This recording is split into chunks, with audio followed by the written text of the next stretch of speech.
Hello friends, welcome to Secret of Samil. இன்னைக்கு நம்ம பார்க்க போறது கொஞ்சம் வித்தியாசமான ஒரு தர்பூசணி ஜூஸ். இந்த சீசன்ல தர்பூசணி கண்டிப்பா எல்லாரும் வாங்குவோம். இந்த மாதிரி ஒரு தடவை ட்ரை பண்ணி பாருங்க. கேரளா குலுக்கி சர்பத் டைப்ல நம்ம இந்த சூப்பரான தர்பூசணி ஜூஸ் செய்ய போறோம். ஸ்பைசியா, டாங்கியா, இனிப்பா, உப்பா எல்லாமே கலந்திருக்கும் இது. சரி வாங்கடியில அப்ப நம்ம இந்த சூப்பரான தர்பூசணி ஜூஸ் எப்படி செய்யலாம்னு பார்க்கலாம். கொஞ்சமா நம்ம தர்பூசணி பழத்தை இந்த மாதிரி வெட்டி வச்சுக்கோங்க. இதுல நீங்க விதை எடுக்கணும்னு அவசியம் இல்ல. இந்த மாதிரி கொஞ்சம் ரஃபா சாப் பண்ணி வச்சிருக்கோம். இதை நம்ம அரைச்சிக்க போறோம். இன்னும் கொஞ்சம் தர்பூசணியை இந்த மாதிரி விதையெல்லாம் நீக்கிட்டு பொடியா நறுக்கி வச்சுக்கோங்க. கொஞ்சமா சப்ஜா சீட்ஸை இந்த மாதிரி ஊற வச்சிருக்கேன். 1 டீஸ்பூன் சப்ஜா விதை இந்த மாதிரி ஊற வச்சுக்கோங்க. கொஞ்சம் தண்ணி விட்டு ஒரு 10 நிமிஷம் முன்னாடி. இப்போ ஒரு மிக்சி ஜார் எடுத்துக்கோங்க. இதுல நம்ம ரஃபா சாப் பண்ணி வச்சிருக்கோம்ல, இந்த தர்பூசணியை போட்டுடலாம். கூட ஒரு 2 டேபிள் ஸ்பூன் அளவுக்கு சர்க்கரை சேர்த்திக்கலாம். சர்க்கரை உங்களுக்கு எவ்வளவு தேவையோ அந்த மாதிரி சேர்த்திக்கோங்க. பழம் இனிப்பா இருந்தா கொஞ்சம் கம்மியா போட்டுக்கோங்க. கூட ஒரு பிஞ்ச் அளவுக்கு உப்பு சேர்த்திக்கலாம். ஒரு அரை எலுமிச்சம்பழத்தோட சாறு பிழிஞ்சு விட்டுருங்க. இதுல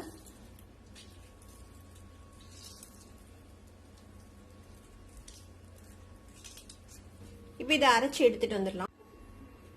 இதை நல்லா அரைச்சு எடுத்தாச்சு. இதை நம்ம வடிகட்டி எடுத்துக்கலாம். இது மாதிரி ஒரு ஸ்ட்ரைனர் வச்சு இதை வடிச்சிடுங்க. அதுல விதையெல்லாம் இருக்கும்ல, அதனால இப்போ நம்மளோட ஜூஸ் வடிகட்டி ரெடி ஆயிடுச்சு. எப்படி அசம்பிள் பண்ணலாம்னு பார்க்கலாம். இப்போ இது மாதிரி ஒரு கிளாஸ் எடுத்துக்கோங்க. இதுல நம்ம ஐஸ் கியூப்ஸ் போட்டுக்கலாம். இதுக்குள்ள நம்ம வெட்டி வச்சிருக்கோம்ல இந்த தர்பூசணி பீசஸ், அதை இதுல சேர்த்திடுங்க.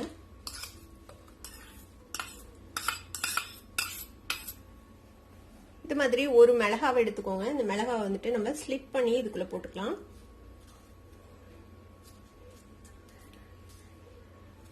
இந்த மாதிரி ஃபுல்லா ஓபன் பண்ணாம இந்த மாதிரி ஸ்லிட் பண்ணிக்கோங்க. இப்போ இதையும் நம்ம இதுக்குள்ள போட்டுடலாம். ஒரு பிட் ஆஃப் லெமன் இதுல போட்டுருங்க. இப்போ நம்ம ஊற வச்சிருக்கோம்ல இந்த சப்ஜா விதை, அதையும் இதுல போட்டுக்கலாம். ஒரு 2 ஸ்பூன் அளவுக்கு சேர்த்திக்கோங்க.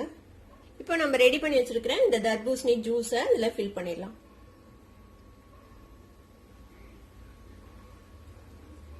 நம்மளோட சூப்பரான கொஞ்சம் வித்தியாசமான ஒரு தர்பூசணி ஜூஸ் இப்போ ரெடி ஆயிடுச்சு. இந்த சீசன்ல தர்பூசணி நிறைய கிடைக்கும். கண்டிப்பா இந்த மாதிரியும் ட்ரை பண்ணி பாருங்க. ஒரு தடவை தர்பூசணி ஜூஸ் உங்களுக்கு கண்டிப்பா பிடிக்கும். ட்ரை பண்ணி பார்த்துட்டு எப்படி இருந்தது அப்படின்னு கமெண்ட்ஸ்ல ஃபீட்பேக் கொடுங்க. அந்த வீடியோ உங்களுக்கு பிடிச்சிருந்தா சப்ஸ்கிரைப் பண்ணுங்க. பக்கத்துல இருக்க பெல் ஐகானை கிளிக் பண்ணுங்க. அப்பதான் நோட்டிபிகேஷன்ஸ் உங்களுக்கு சேரும். லைக் பண்ணுங்க, ஷேர் பண்ணுங்க. தேங்க்யூ ஃபார் வாட்சிங் வீடியோ வியூவர்ஸ். Bye bye.